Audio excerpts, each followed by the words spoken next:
Diplomatic baggage വഴി സ്വർണം കടത്തിയ സ്വപ്ന സുരേഷിൻ്റെ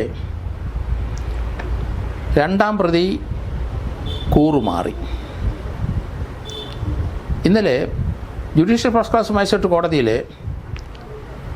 സ്വപ്ന സുരേഷ് ഒന്നാം പ്രതിയും രണ്ടാം പ്രതിയായി സച്ചിൻ ദാസും ഒരു കേസ് നിലവിലുണ്ടായിരുന്നു. അത് സ്വർണ്ണക്കടത്ത് കേസിലെ സ്വപ്ന സുരേഷിനെ കൻ്റോൺമെൻറ്റ് പോലീസ് അറസ്റ്റ് ചെയ്ത സന്ദർഭം അവരുടെ ഡിഗ്രി സർട്ടിഫിക്കറ്റ് കൻ്റോൺമെൻറ്റ് പോലീസ് കണ്ടു. അതൊരു വ്യാജ ഡിഗ്രി സർട്ടിഫിക്കറ്റ് ആണെന്ന് അന്നേ സംശയം തോന്നി. അതിനെ സംബന്ധിച്ച് അന്വേഷണം നടത്തി. അതിനെ സംബന്ധിച്ച് ഒരു കേസ് രജിസ്റ്റർ ചെയ്ത് കൻ്റോൺമെൻറ്റ് പോലീസ് സ്റ്റേഷനിൽ ആ സർട്ടിഫിക്കറ്റ് ബോംബെയിലെ ബാബാ സാഹിബ് സർവകലാശാലയിൽ നിന്ന് കരസ്ഥമാക്കിയതായിരുന്നു എന്നായിരുന്നു സ്വപ്ന സുരേഷ് പറഞ്ഞത്. എന്തായാലും അവിടെ അന്വേഷിച്ചപ്പോൾ അങ്ങനെ ഒരു സർട്ടിഫിക്കറ്റ് ഇഷ്യൂ ചെയ്തിട്ടില്ല. സച്ചിൻ ദാസ് എന്ന് പറഞ്ഞ ആൾ അത് കൃത്രിമമായി ഉണ്ടാക്കി സ്വപ്ന സുരേഷിന് കൊടുത്തതാണെന്ന് തെളിഞ്ഞു. കൻ്റോൺമെൻറ്റ് പോലീസ് സ്വർണ്ണക്കടത്ത് കേസിന് പുറമെ സ്വപ്ന സുരേഷിനെതിരായി ഡിഗ്രി സർട്ടിഫിക്കറ്റ് വ്യാജമായി ഉണ്ടാക്കിയതിന് ഒരു കേസ് രജിസ്റ്റർ ചെയ്തു. രണ്ടാം പ്രതി സച്ചിൻ ദാസായി. കഴിഞ്ഞ ദിവസം കോടതിയിൽ ആ കേസ് വിചാരണയ്ക്ക് വന്നു. വിചാരണ സമയത്ത് താൻ അതിൻ്റെ സത്യം പറയാം എന്ന് പറഞ്ഞ് തന്നെ മാപ്പുസാക്ഷിയാക്കണം എന്നൊരു അപേക്ഷ കൊടുത്തു. കോടതി അത് സ്വീകരിച്ചു. 19-ാം തീയതി അദ്ദേഹത്തിനെ മാപ്പുസാക്ഷിയാക്കുന്നതിൻ്റെ പ്രാരംഭമായി അദ്ദേഹത്തിൻ്റെ മൊഴി രേഖപ്പെടുത്തും. സച്ചിൻ ദാസ് പറയുന്നത് താനാണ് ഇതുണ്ടാക്കി കൊടുത്തത്. അതിൻ്റെ അടിസ്ഥാനത്തിലാണ് സ്പേസ് പാർക്കിലെ കൺസൾട്ടൻസിയായി സ്വപ്ന സുരേഷിന് ജോലി കിട്ടുന്നത്. സ്പേസ് പാർക്കിൻ്റെ കൺസൾട്ടൻസി എന്ന് പറയുന്നത് പ്രൈസ് വാട്ടർ കൂപ്പറാണ്. അവരാണ് ഈ സർട്ടിഫിക്കറ്റ് മുഖേന സ്വപ്ന സുരേഷിന് സ്പേസ് പാർക്കിൽ ജോലി ഉണ്ടാക്കി കൊടുത്തത്. ആ സർട്ടിഫിക്കറ്റാണ് ഇപ്പം കളവായി ഉണ്ടാക്കിയതാണ് എന്നിപ്പം തെളിഞ്ഞത്. സ്പേസ് പാർക്കിലെ നിയമനത്തിന് വ്യാജ സർട്ടിഫിക്കറ്റ് ആണ് ഉപയോഗിച്ചതെന്ന് കൻ്റോൺമെൻറ്റ് പോലീസാണ് മനസ്സിലാക്കിയത്. കാരണം സ്വർണ്ണക്കടത്ത് കേസിനെ കൻ്റോൺമെൻറ്റിൽ അറസ്റ്റ് ചെയ്ത സമയത്ത് ഇവരെ ചോദ്യം ചെയ്തപ്പം അവർ സ്പേസ് പാർക്ക് ജോലിക്കാരിയാണെന്നും അതിനെ സംബന്ധിച്ച് റെക്കോർഡ് നോക്കിക്കഴിഞ്ഞപ്പം ആ സർട്ടിഫിക്കറ്റ് വ്യാജമാണെന്ന് തോന്നി. ആ സർട്ടിഫിക്കറ്റിനെ പറ്റി ബോംബെയിലെ അവിടുത്തെ ബാബാ സാഹിബ് അംബേദ്കർ സർവകലാശാലയുടെ സർട്ടിഫിക്കറ്റാണെന്ന് കണ്ട് അവിടെ പോയി കൻ്റോൺമെൻറ്റ് പോലീസ് അന്വേഷണം നടത്തിയത് അങ്ങനെ ഒരു സർട്ടിഫിക്കറ്റ് അവിടെ ഇഷ്യൂ ചെയ്തിട്ടില്ല എന്ന് മനസ്സിലായി. അങ്ങനെയാണ് അത് വ്യാജ സർട്ടിഫിക്കറ്റാണെന്ന് മനസ്സിലായും സച്ചിൻ ദാസ് എന്ന് പറഞ്ഞ വ്യക്തിയാണ് അത് സൃഷ്ടിച്ചു കൊടുത്തതും എന്നും മനസ്സിലായി. അയാളാണ് ഇപ്പം കോടതിയിൽ കൂറുമാറിയിരിക്കുന്നത്. സ്വപ്ന സുരേഷിനെതിരായിട്ടുള്ള കുരുക്കുകൾ മുറുകുകയാണ്. കാരണം അവർ സ്വർണ്ണക്കടത്ത് കേസിൽ പ്രതിയായയുടെ ഒപ്പം തന്നെ അവർ വ്യാജമായ സർട്ടിഫിക്കറ്റ് നിർമ്മിച്ചതിലും അടുത്ത കേസിലെത്തും അവരെ കൺവിക്റ്റ് ചെയ്യാനുള്ള സാധ്യത കൂടുതലാണ്.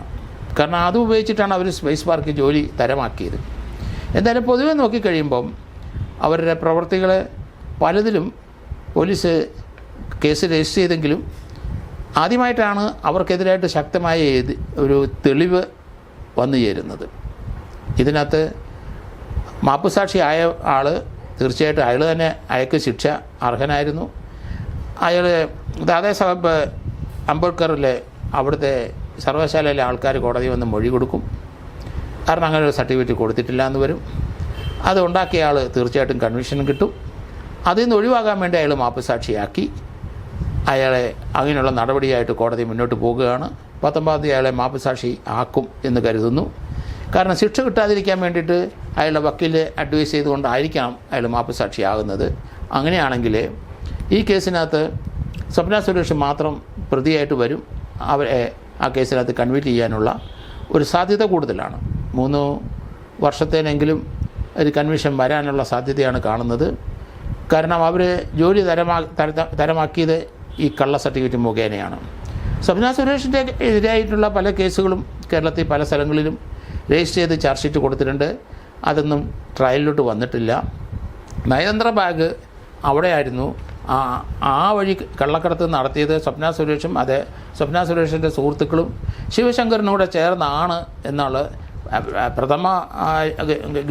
പ്രഥമമായി രജിസ്റ്റർ ചെയ്ത കേസിനകത്ത് സംഭവം അത് വളരെ വിവാദമായി. അതിനെ തുടർച്ചയായിട്ട് കേരളത്തിലെ പല സ്ഥലങ്ങളിലും കേസെടുക്കേണ്ടി വന്നിട്ടുണ്ട്. ഏകദേശം 18 തവണയോളം ഈ നയതന്ത്ര വഴി സ്വർണം കടത്തിയതായിട്ടാണ് അന്ന് മനസ്സിലാക്കിയിരിക്കുന്നത്.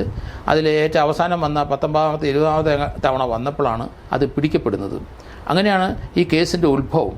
അതുവരെ സ്വപ്ന സുരേഷ് സമൂഹത്തിലെ പല സ്ഥലങ്ങളിലും ഒരു VIP ആയി ഇരുന്നെങ്കിലും ഈ ഒരു സംഭവത്തോടു കൂടി തന്നെ അവർ പ്രതിയാകുകയും അവർ തുടർച്ചയായി പല കേസിലും പ്രതിയാകുകയും ചെയ്ത് കേരളത്തിലെ വലിയ രാഷ്ട്രീയ കോലാഹലങ്ങൾ സൃഷ്ടിച്ച ഒരു കേസായിരുന്നു ഇത്.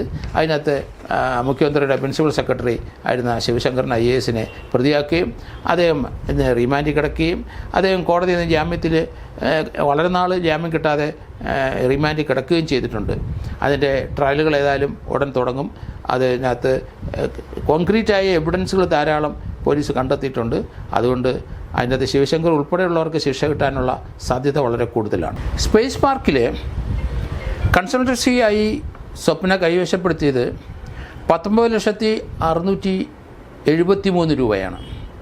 അത്ര ശമ്പളമായിട്ട് വാങ്ങിച്ചു.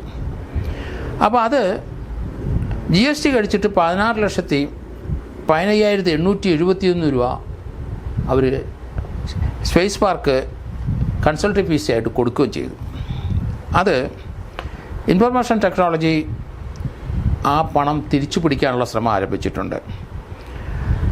പ്രൈസ് വാട്ടർ കൂപ്പറിനാണ് ആ 19 ലക്ഷം ചില്ലുവാനും രൂപ പോയത്. അത് GST പിടിച്ചിട്ടുണ്ട്. 16,15,000 രൂപ തിരിച്ചു കിട്ടണം.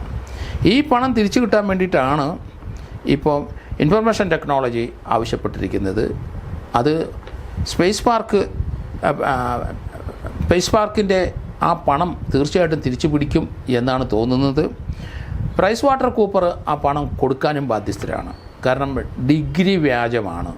അതാണ് അതിൻ്റെ അകത്ത് പ്രധാനമായ അവരുടെ ക്ലെയിമിന് ഏറ്റവും അടിസ്ഥാനമായ കാര്യം അതാണ്.